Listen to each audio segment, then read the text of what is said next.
šodienas tēma dārzā zem saules, vai ir jāņem šāda te džuta no tūju saknēm. Kāpēc tas tik aktuāli? Tāpēc, ka mēs paši tikko sakasījāmies. Jā, un patiesībā šis nebūs nevis padoms stāsts, bet būs diskusijas stāsts. Šis stāsta sākums ir tāds, ka vēl pirms kādiem 7, 8 gadiem es teicu, ka šo džutu neņemam nost. Kāpēc es to teicu, lai neņemam nost? Bija dažādi iemesli. Tos argumentēs ar Emīls, kāpēc viņš tā uzskata. Ja? Es teicu, neņemam nost, galvenais ir iepakot tā mīksti apakšā, vienkārši šitās visas vietas, un tad viss būs kārtībā. Tad kaut kādu laiku es teicu, neņemam nost, jo es vienkārši pielīdu pie gādātājiem, kuri sāka man stāstīt, ka ir dažāda veida šīs te džutas, un var jau neņemt nost, var ņemt. Un es negribēju iedziļināties tajā tēmā, jo man bija izdevīgi, ka nenoņem šo te džutu. Nu, tā kā es mazliet... Darbs vieglāk paliek. Nē, es tiku galā ar tiem strādniekiem, robotņikiem, kur vienkārši samet iekšā, uzmočīja augsni. Bet tagad es jums saku, Antra Batraka saka, 95 gadījumos jāņem nost. 5 gadījumos, par ko mēs noteikti pārunāsim, nav jāņem nost. Tāpēc, mīļais jaunais iesācēji, zini, ja tu tici man, ņem nost, ja tev tas interesē, kāpēc neņemt nost, noskaties visu šo te video, un pašās beigās es vēl izstāstīšu tos 5% gadījumus, kad varam neņemt nost. Nu, lūk, pa ļaunam, vai ne? Tagad tā. Nepacietīgajiem TikTok stila cilvēkiem uzreiz saku, ja jūs esat noticējuši, ka ir jāņem nost, un neskatīsties tālāk video, tad galvenais visā šajā ir jāņem ļoti, ļoti uzmanīgi. Kāpēc? Kas vispār ir džuta? Džuta ir transportēšanas materiāls, lai ne tikai nenobirst zeme augsni no saknītēm. Kāpēc? Lai nenosusina mazo sakņu sistēmiņu. Tas ir tas pats galvenais. Tātad mūsu galvenais atslēga vārds ir mazā sakņu sistēma. Un šī džuta ir tāpēc riņķī, lai šajā te vietā visu šo smalko sakņu sistēmiņu nenosusinātu. Bet, protams, arī tad, kad vienkārši šādi te ir uzsieta, šeit jau visa apkals tāpat. Tātad mēs saprotam, ka šīs transporta materiāls. Jo redzat, ka jūs viņu tagad jau atsienat vaļā, viņas ir šurp tur transportētas, pie mums viņas tiek ļoti delikāti aiztiktas. Jā, bet tāpat tās uzreiz nobira, lai arī mēs to daram uzmanīgi. Jā.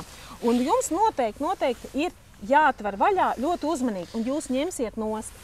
Kas vēl galvenais ir? Pirms tam kārtīgi ir jāsalēj. Pirms jūs ņemsiet nost, es jums ļoti iesaku pirms tam kārtīgi saliet, lai tas sakņu kamols būtu mitrs, klucīts. Savukārt, ja jūs viņu noņemat un viņš tā nobirst, jums tāpat nekas tas briesmīgs nav, viņš ir mitrs, un jūs, kad stādīsiet, otrs galvenais moments ir šeit ir kārtīgi jāiepako visa augsnīte, jo mums ir būtiski, lai šeit arī jaunā augsnīte šeit viss piepildītos, neatstātos, neviens šis te tukšais bedre. Tad gaisa bedre, lai nebūtu. Jā, tas ir pats galvenais. Bet klausies tālāk. Es gribu izstāstīt, kāpēc es saku, ka džuta jāņem nost. Kā šī džuta liekas, es viņu neņemšu nost, un piegādātāji parasti šādu džutu saka, neņemam nost, viņa tāpat sadalīsies. Ir vēl cita veida biezuma džuta. Džuta, kas gandrīz ir kā tāds šis te maiss. Tas ir kartupeļu maiss. Kartupeļu maiss, bet ir tādas biezas džutas, kuras sadalīsies nevis 2 nedēļās, ja mēs laistīsim, bet pusgada laikā. Bet ir vēl trikī 3 punkti, kam dēļ var būt problēma, ja mēs atstājam džutu. Riska moments. Tad, kad mēs stādam pavasarī un mums ārā parasti mitrs, mēs parasti ko daram? Mēs cītīgi laistam šīs te jau iestādītās tūjas. Nu, pieņemsim, esam iestādījuši ar visu džutu, mēs kārtīgi laistam un tiešām tā džuta ātri sabrūk. Viņa sadalās tajā slapjumā. Ja mēs tagad rudens stādam, kurā ir mitra zeme, mēs pie iestādīšanas esam salējuši viņus ar to ūdeni, bet viņa tā arī stāv un šīs sadalīšanas process būs ilgs, jo mēs pieejam pie augsnes, pie tām tūļām, skatāmies, ir taču mitra zeme, un tā ir, rudenī ir viņa mitra. Un tas augsts šajā džutā stāvēs nevis 3 nedēļas, bet pusgadu. Bet vēl trakāk, ja tā džuta ir tā biezā džuta, tā, kas nesadalās, viņa pat gadu citreiz stāv šajā džutā. Kāpēc tas ir slikti? Tātad atbilde ir augu fizioloģija. Mums ir ļoti labi jāsaprot, ko nozīmē sakņu sistēma. Sakņu sistēma, kas ir pie paša auga, pie pašas tūjiņas, tur ir tāda smalka, ap katru saknīti ir tāda maza milimetru, pusotra milimetra kārtiņa, ko sauc par izosfēru. Kāpēc mums viņi ir jāzina, ka viņi ir? Tā ir tā vieta, kur saskarās auga izdalītās viņa vielas sanāk kopā ar mikroorganismiem, kas ir augsnē. Un tā ir tā vieta, tā ir tā laboratorija, tā ir tā tirgus vieta, kurā notiek apmaiņas starp augsni un augu. Un tad, kad augs ir izrakts ļoti maziņš, tā tas notiek. Un mums paliek šajā ietītajā, noslēgtajā vidē augs. Vienalga, kas tā ir džuta vai pods, vai vienalga, kas tas tāds ir, nenotiek šī saskare ar mikroorganismiem, kas ir ārpus šīs te ietītās vietas. Ko dod mikroorganismi? Mikroorganismi un visas šīs labās sēnītes, tad, kad viņas ir kopā sagājuši ar augu, viņas ātrāk izveido šo barības vielu uzņemšanu, ātrāk augs izplata savu sakni, ātrāk augs nodarbojas ar to, kas viņam jādara. Viņš meklē sakni, viņš sadarbojas ar mikroorganismiem un barības vielas viņš vairs nesaņem tikai lokāli no šīs mazās vietiņas, bet viņš barības vielas saņem arī no apkārtējās vides daudz ātrāk un pamatīgāk, jo tas, kas tajā vidiņā, reāli ir par maz.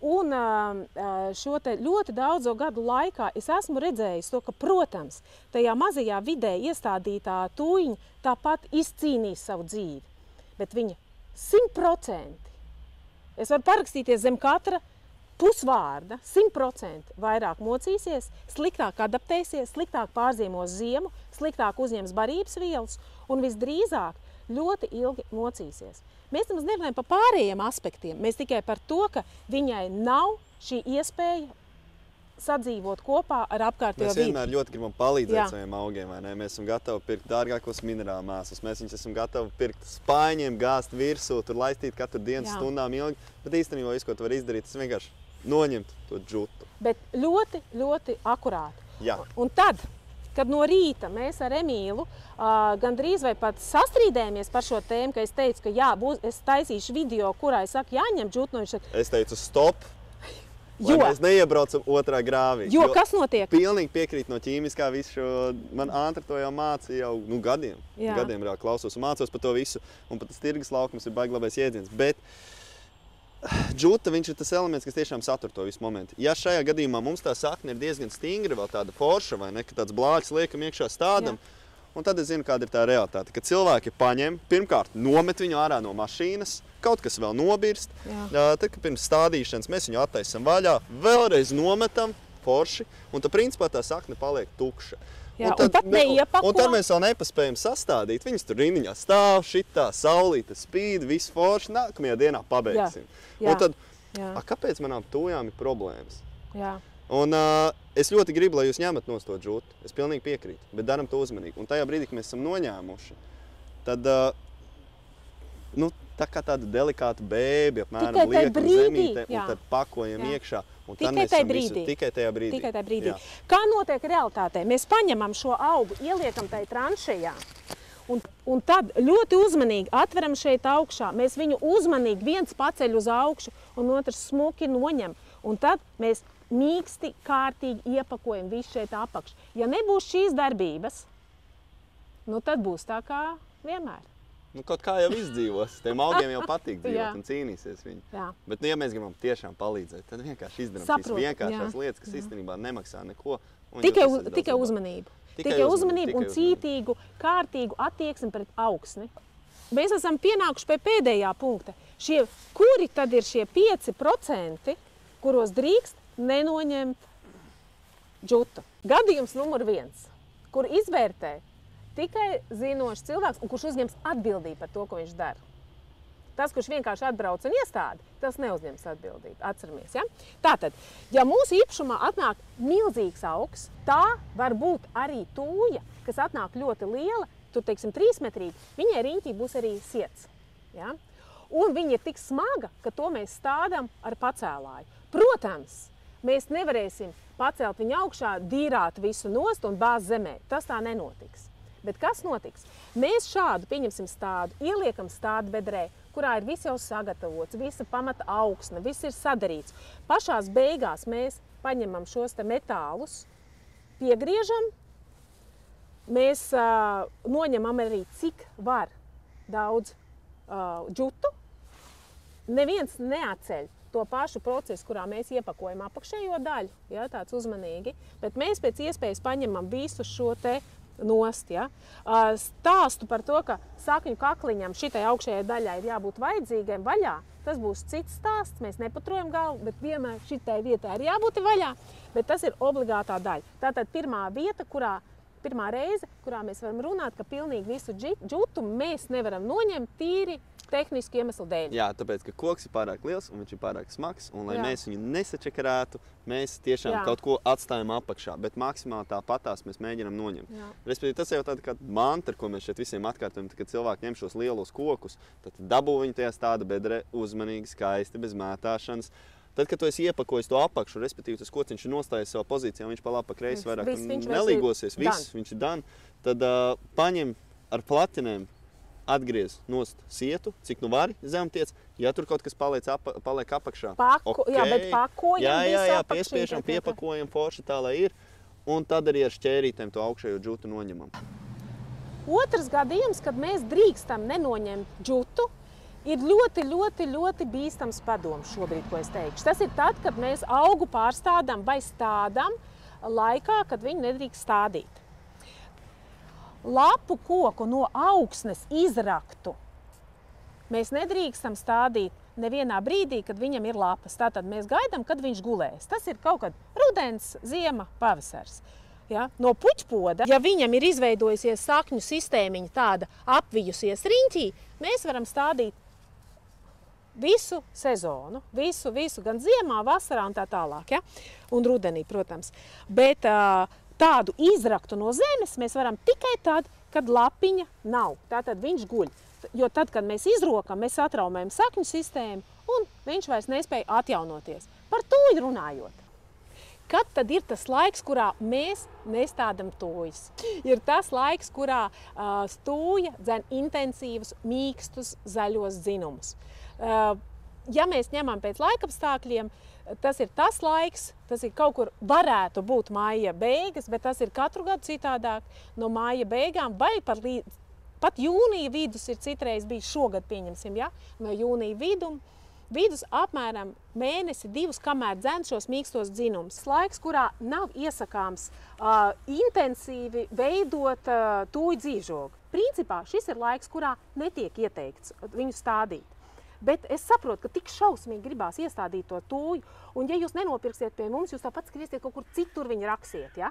Tad ziniet to, ka tad, kad jūs viņu tomēr pasūtīsiet šajā te īsti nelaikā, tad to džutu mēs neņemam nost, mēs ļoti stingri iepakojam viņu tā riktīgi, kārtīgi laistam, bet mēs saprotam to, ka vislabāk karstā laikā, mīkstot dzinumu laikā, ir atturēties no stādīšanas.